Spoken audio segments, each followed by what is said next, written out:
மக்களுக்கு உரிய விலையில் மருந்துகள், மருத்துவ உள்கட்டமைப்புகளை ஏற்படுத்துவதில் மாநில அரசுகள் தோல்வியடைந்து விட்டதாக உச்சநீதிமன்றம் அதிருப்தி தெரிவித்துள்ளது.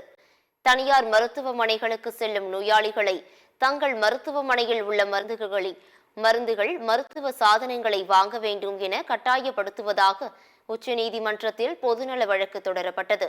இந்த வழக்கு நேற்று மீண்டும் விசாரணைக்கு வந்தபோது மற்ற இடங்களில் குறைவான விலையில் கிடைக்கும் மருந்துகள் மற்றும் மருத்துவ சாதனங்களை தங்களது மருந்தகங்களில்தான் வாங்க வேண்டும் என நோயாளிகள் மற்றும் அவர்களின் குடும்பத்தினரை தனியார் மருத்துவமனைகள் கட்டாயப்படுத்தவில்லை என்பதை மாநில அரசுகள் உறுதி செய்ய வேண்டும் என நீதிபதிகள் தெரிவித்தனர். மக்களுக்கு உரிய விலையில் மருந்துகள் கிடைப்பதை உறுதி செய்வதிலும் மருத்துவ உள்கட்டமைப்பு கிடைக்க செய்வதிலும் மாநில அரசுகள் தோல்வியடைந்து விட்டதாக வேதனை தெரிவித்தனர்.